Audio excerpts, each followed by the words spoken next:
బస్సులో కూర్చొని ఒక ఎరో ఉల్లిగడ్డ ఒలుస్తున్నట్టుగా, సరే ఖాళీ కూర్చున్నా ఎందుకు ఈ టైం అంతా వేస్ట్ చేయాలని చేసుకున్నారేమో. అదేమన్నా తప్ప? అల్లం వెల్లిపాయ తీస్తే తప్ప? అది కూడా తప్పుగా చూపించారు. అదేవిధంగా అల్లికలు చేసుకుంటారు. మహిళలకు ఒకప్పుడు ఒక ఆధారం, ఇప్పుడు కూడా అదొక ఆధారం. ఒక 2-3 గంటలు ఆదిలాబాద్ నుంచి రావాలంటే 4 గంటలు 5 గంటలు జర్నీ. మరి ఆమెకు ఒక పని ఇంటికాడ ఉంటే ఆ పని చేసుకునేది, ఇటు 2 పనులు అయితే చేసుకున్నదేమో. అట్లాంటివన్నీ కూడా చేసి అసలు బస్సు ప్రయాణమే వేస్ట్ అనే కాడికి కొంతమందిని తీసుకో. నేను మా సీతక్క చెప్తాను, అవు బస్సులు అల్లం వెళ్ళిపోయారు తప్పని మేము ఎక్కడన్నాం అక్క, మేము అనలే. కాబట్టి దానికోసమే బస్సు పెట్టిరండి, మాకు తెలియక మేము మామూలుగా నడుపుకున్నాం. మీరు రోజు మాకేదో తెలియకపాయ పాపం, మీరు అప్పుడే చెప్తే బాగుండు.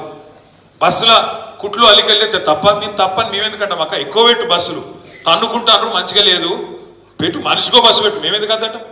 మనిషికో బస్సు పెట్టు, మంచిగా అంత కుటుంబం పోయి మంచిగా కుట్లు అల్లికలు, అవసరమైతే బ్రేక్ డాన్సులు, రికార్డింగ్ ఏం చెప్తారో చేయరు. మేమెందుకు అంతటం? ఏమంటారు చేయండి. నీకు ఆడవాళ్ళంటే ఇవాళ ఒక గౌరవం లేదు.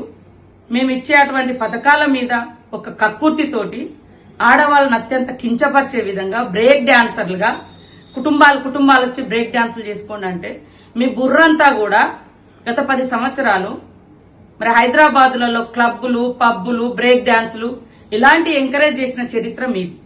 కానీ నేను మహిళల్ని గౌరవించే వ్యక్తులుగా నేను గాని, కాంగ్రెస్ పార్టీ గాని, మా సీఎం గారు గాని మహిళలకు ఏ అవకాశం ఇచ్చినా వాళ్ళు ఆర్థికంగా ఎదగాలని, వాళ్ళు శ్రమ కోరుకునే వాళ్ళు, శ్రమ చేసే శ్రమజీవులు ఆడవాళ్ళు కాబట్టి వాళ్ళకున్న టైం తక్కువలో వాళ్ళకుండేటువంటి టైంలో ఏదున్నా కూడా టైం వేస్ట్ చేసుకోకుండా చేసుకుంటారు అని మాట్లాడిన. అందులో తప్పేముంది?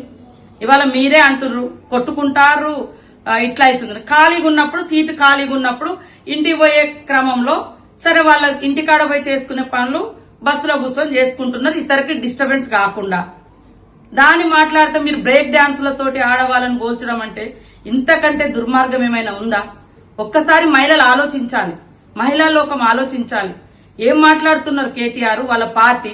ఉచిత బస్సు ప్రయాణం అంటే మీకు నచ్చదు, గృహజ్యోతి పథకం ద్వారా పేదవాళ్లకు మరి 200 యూనిట్ల కరెంట్ ఇస్తే నచ్చదు, గ్యాస్ సిలిండర్ 500కి ఇస్తే నచ్చదు, పేదోళ్లకు లబ్ధి చేసే ఏ పథకాలు నచ్చవు మీకు.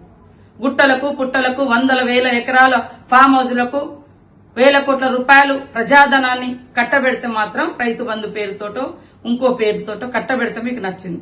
మహిళలకు ఉచిత బస్సు ప్రయాణం పెట్టిన కానుంచి ఎంత కక్కుర్తి పడుతున్నారు, ఎంత దుర్మార్గంగా ఈరోజు బ్రేక్ డాన్సులు చేసుకోండి అనే మాట నీకు ఏ రకంగా వచ్చిందని నేను అడుగుతా ఉన్నా.